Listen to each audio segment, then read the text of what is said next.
এই মেয়েটা যখনই কান্না করে তখনই তার চোখ দিয়ে অনবরত নুডলস বের হয় এবং সেই নুডলসগুলোকে দেখতে একদম সত্যিকারের নুডলসের মতোই ছিল এবং সেই নুডলসগুলোকে খেতেও অনেক সুস্বাদু ছিল। আর এই মেয়েটি এই নুডলসগুলোকে বিক্রি করে রাতারাতি অনেক টাকার মালিক হয়ে যায়। তো শেষমেশ নুডলসের জন্য এই মেয়েটি কোন কোন পথ বেছে নেয় সেটা জানার জন্য এই ভিডিওটিকে শেষ পর্যন্ত দেখতে হবে। প্রথম দিকে এই মেয়েটির কাছে কোনো টাকাই ছিল না, কারণ কিছুদিন আগেই তার চাকরিটা চলে গিয়েছে।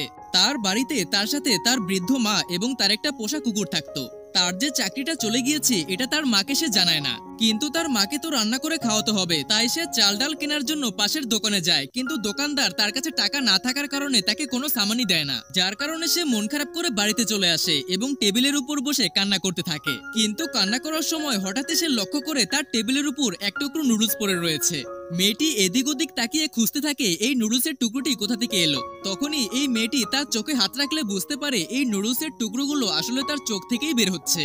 তখন সে নুডলসটা তার মুখে নিয়ে বুঝতে পারে এটা খেতে একদম সত্যিকারের নুডলসের মতোই। কিছুক্ষণ পরে সে তার মায়ের কাছে যায় এবং তাকে পুরো এক বাটি নুডলস খেতে দেয়। তার মা তখন এত সুস্বাদু নুডলস খেয়ে অনেক বেশি খুশি হয়ে যায়। পরদিন সকালে মেয়েটি রাস্তার ধারে একটা ছোট্ট দোকান ওপেন করে এবং অনেক কম দামে নুডলস বিক্রি করতে শুরু করে, কারণ আগের দিন রাতেই মেয়েটি কান্না করে অনেক নুডলস বের করে নিয়েছিল।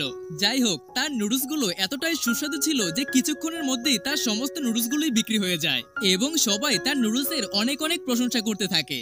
পরদিন সে একইভাবে কান্না করে অনেকগুলো নুডলস এনে বিক্রি করতে শুরু করে। এভাবে করে সে কিছুদিনের মধ্যেই অনেক টাকার মালিক হয়ে যায়। কিন্তু এবার একটা সমস্যা হচ্ছে, এখন যেহেতু তার কাছে অনেক টাকা রয়েছে তাই তার মনে তেমন কোনো কষ্ট নেই। আর তার মনে যেহেতু কষ্ট নেই সেই কারণে সে কান্না করতে পারছিল না।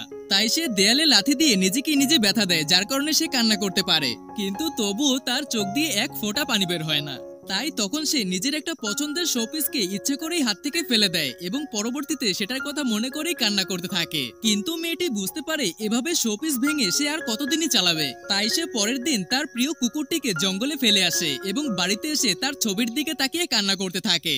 কুকুর ছানাটি যেহেতু তার অনেক প্রিয় ছিল তাই সে তার কথা চিন্তা করে অনেক বেশি বেশি কান্না করতে পারে এবং পরের দিন সেগুলোকে বাজারে বিক্রি করে আরো প্রচুর টাকা ইনকাম করে নেয়। কিছুদিনের মধ্যেই তার এই সুস্বাদু নুডলসের খবর পুরো শহর জুড়ে ছড়িয়ে যায় এবং একদিন একটা বিশাল বড় কোম্পানি থেকে তার কাছে কল আসে এবং সেখান থেকে তাকে বিশাল বড় নুডলসের অর্ডার দেওয়া হয়। কিন্তু মেয়েটি শত চেষ্টা করেও এবার এক ফোঁটা কান্নাও করতে পারে না। এবার তো মেয়েটি পড়ে যায় বিশাল বড় বিপদে, কারণ এই অর্ডার যদি সে করতে পারে তাহলে সে অনেক টাকার মালিক হয়ে যাবে। কিন্তু কিছুক্ষণ পরেই দেখা যায় তার পোষা কুকুরের ছবির নিচে তার মায়ের ছবি ঝুলে রয়েছে।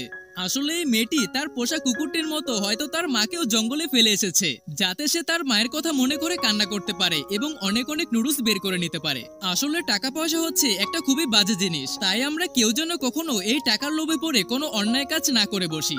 তো বন্ধুরা, আজকের মতো বিদায় নিচ্ছি এখানেই। এরপরে আপনারা কোন মুভির এক্সপ্লেনেশন দেখতে চান সেটা আমাকে কমেন্ট করে জানান। তো আজকের মতো বিদায় নিচ্ছি এখানেই। আল্লাহ হাফেজ।